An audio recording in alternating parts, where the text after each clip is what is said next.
Everyone, स्वागत है आपका हमारी एक नई वीडियो में। How are you? I hope you are all good. दोस्तों, आज की इस वीडियो में हम बात करने वाले हैं जो हमारा सीटेट का एग्ज़ाम पिछली बार जुलाई में हुआ था। उस एग्ज़ाम में जो हमारा 6 to 8 लेवल का मतलब पेपर 2 का जो बुकलेट था, उस बुकलेट से आज हम सीडीपी के पोर्शन से 15 क्वेश्चन सॉल्व करेंगे।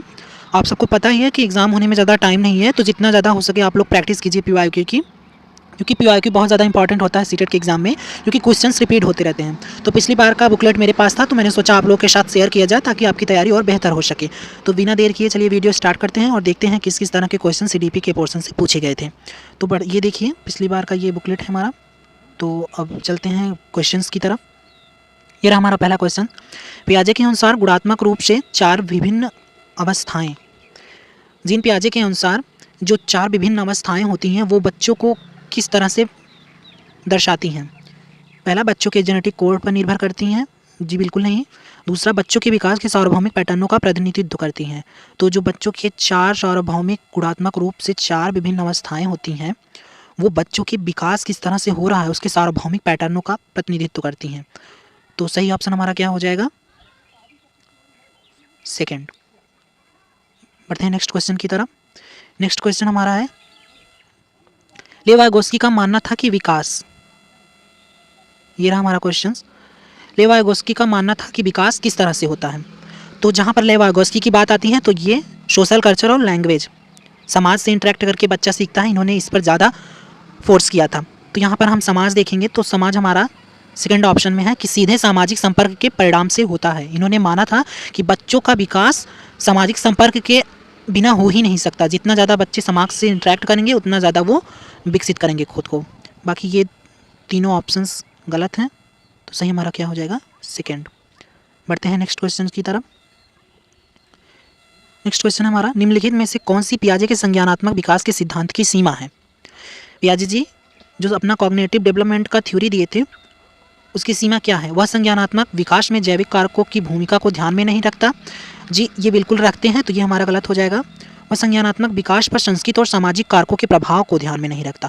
तो सामाजिक और सांस्कृतिक प्रभाव को लेव वाइगोस्की ने ध्यान में रखा है, पियाजे जी ने नहीं। तो निगेटिव पूछा गया है कि विकास के सिद्धांत की सीमा क्या है, और ये सामाजिक और कारकों के प्रभाव पर ध्यान नहीं देते हैं, तो सही ऑप्शन हमारा यही हो जाएगा, क्योंकि सामाजिक कारकों पर ध्यान लेव वाइगोस्की देते थे, पियाजे जी नहीं। बढ़ते हैं नेक्स्ट क्वेश्चन की तरफ। निम्नलिखित कथनों को पढ़िए तथा सही विकल्प का चयन कीजिए। आदर्शन वाले क्वेश्चन हैं ये। चलिए पढ़ते हैं। प्रत्येक वर्ष लता, जो कि कक्षा 7 की शिक्षिका हैं, उनके प्रत्येक क्षेत्रों में कैरियर पर चर्चा करने के लिए एक महिला गणित प्रोफेसर और एक पुरुष नर्स को अपनी कक्षा में आमंत्रित करती हैं। तो क्वेश्चन देखकर ही पता चल रहा है कि टीचर गणित प्रोफेसर मतलब वो जो महिला है वो गणित पढ़ाएंगी और जो नर्स होगा वो पुरुष होगा। तो ये जेंडर बायसनेस को ख़त्म करने की कोशिश कर रही हैं। आगे बढ़ते हैं, पढ़ते हैं कि रीज़न क्या है इसका। लैंगिक जेंडर अंतर जन्मजात है और समाज के माध्यम से अभिग्रहित है। गलत है ये। लैंगिक जो जेंडर का अंतर है वो जन्मजात नहीं होता, वो समाज से होता है, समाज के माध्यम से अभिग्रहित होता है। तो ये गलत हो जाएगा और ये हमारा सही हो जाएगा। तो देखेंगे ए और आर दोनों गलत हैं, ए और आर दोनों सही हैं, ए और आर दोनों सही हैं, आर ए की सही व्याख्या नहीं है। पर एक फोर्थ ऑप्शन था, शायद वो छूट गया है, स्क्रीन पर नहीं आया। तो यहाँ पर सही हो जाएगा कि ए सही है और आर गलत है। बढ़ते हैं नेक्स्ट क्वेश्चन की तरफ। निम्नलिखित में से कौन सा प्रश्न बच्चों के समालोचनात्मक व रचनात्मक चिंतन को बढ़ावा देता है? तो ऑप्शन देखते हैं, हमारे देश में कुल कितने राज्य और कितनी राजधानियां हैं? तो ये तो 2 शब्दों का आंसर है, तो ये हमारा रचनात्मक चिंतन को बढ़ावा नहीं देगा। हमारे देश का नाम क्या है? ये भी बंद क्वेश्चन है जो कि एक लाइन में हो जाएगा, ये भी गलत है। यहाँ पर समालोचनात्मक और रचनात्मक चिंतन को बढ़ावा देने के लिए पूछा गया है। आपके समन में पानी कहाँ से आता है? ये भी एक लाइनर क्वेश्चन है। फोर्थ देखेंगे हम, पानी के बचाव के लिए सबसे अच्छा तरीका कौन सा हो सकता है और क्यों? यहाँ पर आपको डिस्क्राइब करना होगा। बच्चे यहाँ पर अपने सोच को रचनात्मक बनाएंगे, अब सारी चिंतन करेंगे। तो यहाँ पर फोर्थ ऑप्शन हमारा सही हो जाएगा। बढ़ते हैं नेक्स्ट क्वेश्चन की तरफ। समावेशी शिक्षा में क्या शामिल है? समावेशी शिक्षा मतलब सबको, हर बैकग्राउंड से आने वाले बच्चों को इंक्लूड करके जो क्लासेस चलाई जाती हैं वो समावेशी होती हैं।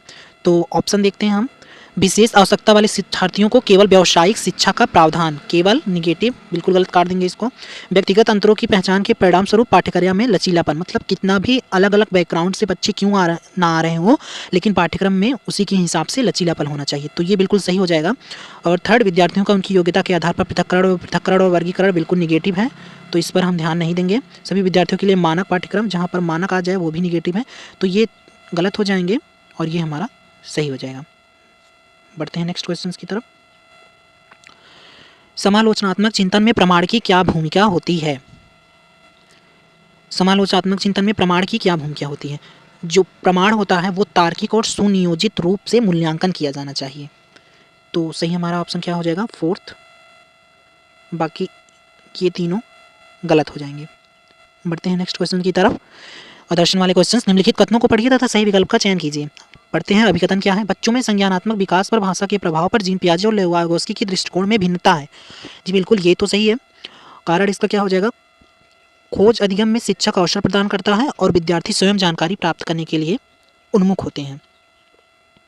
तो बच्चों में संज्ञानात्मक विकास पर भाषा के प्रभाव पर जीन पियाजे और लेवागोस्की के दृष्टिकोण भिन्न है। बिल्कुल, ये समाज से इंटरेक्ट करके बोले हैं और ये अलग से बोले हैं, तो ए और आर हमारा दोनों सही है बिल्कुल, परंतु ए आर की सही व्याख्या नहीं करता है, तो ये दोनों कथन अलग अलग हैं, तो हमारा सही ऑप्शन क्या हो जाएगा? थर्ड। बढ़ते हैं नेक्स्ट क्वेश्चन की तरफ। निम्नलिखित कथनों को पढ़िए तथा सही विकल्प का चयन कीजिए। अभिकथन हो जाएगा। आदर्शन के क्वेश्चंस ज़्यादा आने लगे हैं अब, तो इस पर आप ज़्यादा ध्यान दीजिएगा। ये टाइम टेकिंग होते हैं बस, बाकी ईजी होते हैं। बच्चों के बीच विकासात्मक दरों में काफ़ी भिन्नताएँ मौजूद होती हैं। बिल्कुल सही, सबकी विकास की दर अलग अलग होती है, तो ये सही है। इसका कारण हो जाएगा विकासात्मक अंतर अनुवांशिक और अनुभवात्मक विविधताओं की जटिल अंतःक्रिया का एक अनिवार्य परिणाम है। बिल्कुल ये सही है, तो ए और आर दोनों सही है और आई की सही व्याख्या करता है, तो सही ऑप्शन हमारा सेकंड हो जाएगा। नेक्स्ट क्वेश्चंस, भाई बहन के रिश्ते किस तरह के होते हैं? केवल प्रारंभिक बाल्यावस्था में ही महत्वपूर्ण भूमिका निभाते हैं, गलत। कि सामाजिकरण में अधिक भूमिका नहीं है, ये भी गलत। बहुत भूमिका होती है भाई और बहन के रिश्तों की। माता पिता और साथियों के साथ संबंधों के समान है और बाल्यावस्था में सामाजिकरण में महत्वपूर्ण भूमिका निभाते हैं। नहीं, ये माता पिता के संबंधों के समान नहीं है। माता पिता और साथियों के साथ संबंधों से भिन्न होते हैं और बाल्यावस्था में सामाजिकरण में महत्वपूर्ण भूमिका निभाते हैं। बिल्कुल सही, बाल्यावस्था में भाई और बहन एक साथ बहुत कुछ अपना विकास करते हैं और सीखते हैं, तो सही ऑप्शन हमारा फोर्थ हो जाएगा। बढ़ते हैं नेक्स्ट क्वेश्चन की तरफ। निम्नलिखित कथन में विकास के किस सिद्धांत को दर्शाया गया है? जो बच्चे अपने शुरुआती वर्षों में भाषा सीखने के लिए अनुकूल वातावरण से वंचित रहते हैं, उन्हें बाद के जीवन में भाषा चुनने में थोड़ी कठिनाई होती है। जिनको आप शुरू में नहीं सिखाएंगे, उनका विकास नहीं होगा, उनको बाद में अपनी भाषा चुनने में कठिनाई होती है, तो इसके बारे में क्या सही हो जाएगा? आइए देखते हैं। विकास अव्यवस्थित और अप्रत्याशित होता है। नहीं, विकास व्यवस्थित होता है और कॉन्टीन्यूसली चलने वाला होता है। भाषा के विकास का एक संवेदनशील काल होता है। जी बिल्कुल, भाषा सीखने का एक पर्टिकुलर टाइम होता है जिसमें आप अगर उसको भाषा को विकसित नहीं करेंगे तो वो बाद में आपको कठिनाई देगी सीखने में, तो सही ऑप्शन हमारा क्या हो जाएगा? सेकंड। बढ़ते हैं नेक्स्ट क्वेश्चंस की तरफ। आदर्शन वाले क्वेश्चंस, शिक्षकों को संकल्पना को मजबूत करने के लिए विद्यार्थियों को अपने स्वयं के संकल्पना के उदाहरणों और गैर उदाहरणों की पहचान करने के लिए कहना चाहिए। जी बिल्कुल सही है, यहाँ पर बच्चों को एक्टिव रखा जा रहा है। इसका कारण देख लेते हैं। उदाहरणों के बारे में सोचने से संकल्पना को मजबूत किया जाता है, जबकि गैर उदाहरण विद्यार्थियों को भ्रमित करते हैं। बिल्कुल, जब आप एग्जाम्पल देकर बच्चों को समझाएंगे तो वो अच्छे से सीख पाएंगे, और अगर उनको एग्जाम्पल नहीं देंगे तो वो उसी में भ्रमित होते रहेंगे, तो हमारा सही हो जाएगा। ए और आर दोनों सही हैं और आर की सही व्याख्या करता है, तो सही ऑप्शन हमारा सेकंड हो जाएगा। नेक्स्ट क्वेश्चन, अधिगम के सामान्य सिद्धांत बताते हैं कि विद्यार्थी बेहतर रूप से सीखते हैं यदि शिक्षक। सेकंड देखेंगे, पहले तर्क और कारण के संदर्भ में उदाहरणों पर चर्चा करें, फिर विचारों को सत्यापित करने का अवसर दें। तो यहाँ पर अवसर दिया जा रहा है, बच्चा एक्टिव है, तो यहाँ पर सही ऑप्शन हमारा क्या हो जाएगा? सेकंड। नेक्स्ट क्वेश्चन, एक शिक्षिका अपने विद्यार्थियों को अधिसंज्ञानात्मक कौशल विकसित करने में मदद करना चाहती है।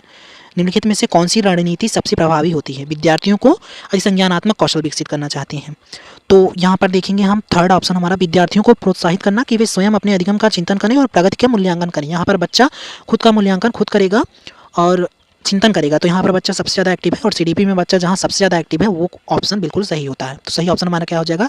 थर्ड। नेक्स्ट और लास्ट क्वेश्चन, समावेशन के संदर्भ में पाठ्यचर्या सीखने की अपेक्षाएं डैश में समान है जबकि में भिन्न है। तो समावेशन के संदर्भ में पाठ्यचर्या सीखने की अपेक्षाएं समायोजन में समान है, समायोजन में, जबकि संशोधन में भिन्न होती हैं, तो सही ऑप्शन हमारा सेकंड हो जाएगा। ये थे हमारे सीडीपी के पोर्शन से 15 क्वेश्चंस, और अपना अपना स्कोर जरूर बताइएगा कि आपने 15 में से कितने क्वेश्चंस सही किए हैं। ये पिछली बार का बुकलेट था, तो अगर आप में इसके अच्छे नंबर आ रहे हैं तो इसका मतलब आपकी तैयारी हो गई है और सीडीपी से आपको पता चल गया होगा कि पिछली बार कैसे कैसे क्वेश्चंस पूछे गए थे। तो अगर क्लास अच्छी लगी हो तो वीडियो को लाइक करके, चैनल को सब्सक्राइब करके और अपने दोस्तों में शेयर कर दीजिएगा। सीटेट से रिलेटेड सारी इन्फॉर्मेटिव वीडियो और क्लासेस हमारे चैनल पर अपलोड होती रहती हैं।